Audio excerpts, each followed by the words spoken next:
na ipangako lang natin sa bundok na manok na labuyo lang ang ating huhulihin. So pag may iba tayong nahuhuli mga kaprobinsya, basta hindi manok na labuyo, so pakakawalan natin yan. Basta may pinakawalan, merong ibibigay ang bundok. 3 araw ang nakalipas mga kaprobinsya na muli nating ikinabit yung mga bitag para sa mga manok na labuyo doon sa taas ng bundok. Kaya ngayong araw mga kaprobinsya, aakyat nga pala kami ni Adubar upang i-check ulit yung mga bitag para sa mga manok na labuyo, baka sakaling may mahuli tayo.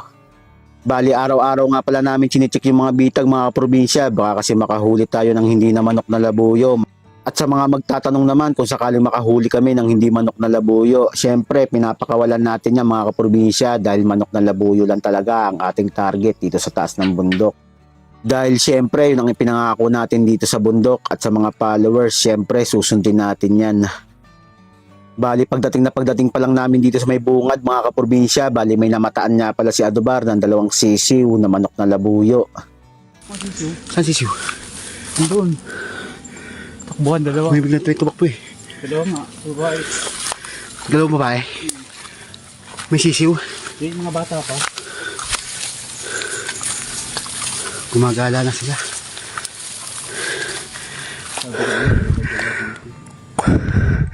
Quiet muna tayo para hindi mabulabog. Nakita tayo, no? Bali dito nga pala banda mga kaprobinsya yung unang batch natin ng mga bitag. Bali wala nga pala kami dito napansin ni Adubar. Bali may mga iilan nga palang umektad mga kaprobinsya. Bali inayos nga pala muna namin ito bago pumunta doon sa isang bitag.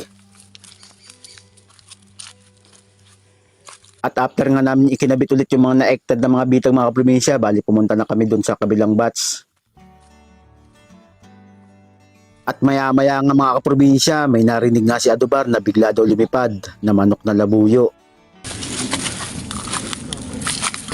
Sino yung lumipad? May lumipad pa?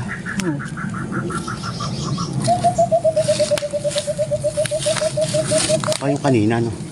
Akala nga namin dalawa ni Adubar, wala kaming mahuhuli dyan mga kaprobinsya. Laking gulat namin, eto ang sumunod na pangyayari. Ayun, huli! Uy, magulang-gulang nga ata yan.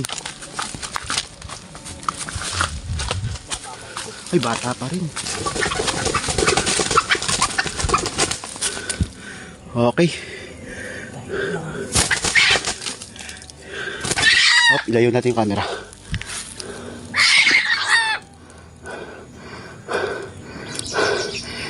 Another one mga kaprobinsya.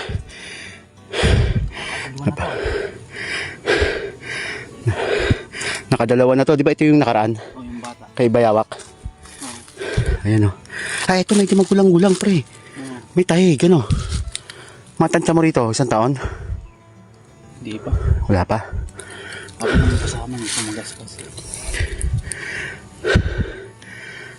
Ako mo, kahit hindi. Oh, sige. So ito mga kaprobinsya, napagbigyan ulit tayo ng 1 tandang.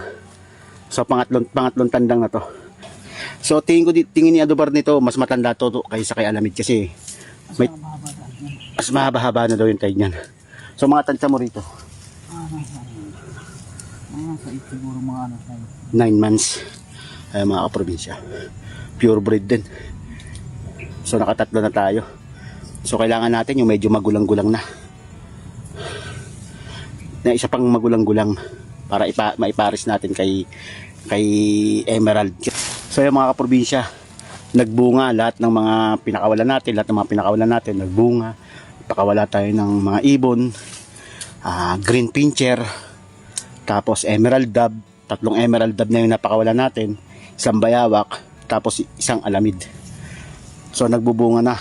Kasi nga ang pangako natin dito sa bundok, kasi siyempre bundok ito siguro, may nagbabantay rito na ipangako lang natin sa bundok na manok na labuyo lang ang ating huhulihin.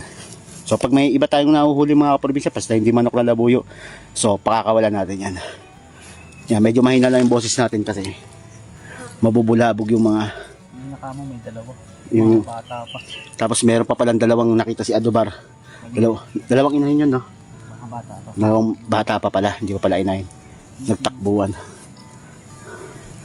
So ito mga probinsya, another one na pagbigyan ulit tayo ng bundok. Basta may pinakawalan, merong ibibigay ang bundok. Okay. Pangatlo.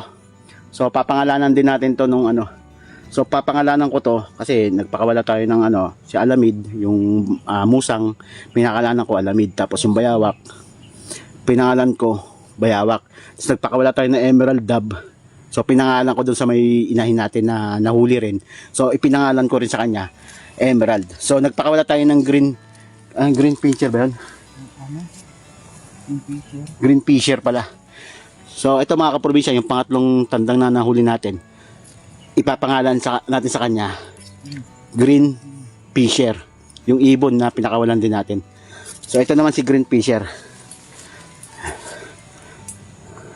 Okay, thank you. So yan mga kaprobinsya, napagbigyan ulit tayo ng isa. Yan, kung nagustuhan mo yung aming video, baka pwede kong mahingi yung pag-like and share. Tapos comment ka na rin kung tigasan ka para alam ko kung saan umabot yung aking video. So hanggang dito na lang mga kaprobinsya. Kita-kits tayo sa susunod ko pang mga video. Adubar! Oh.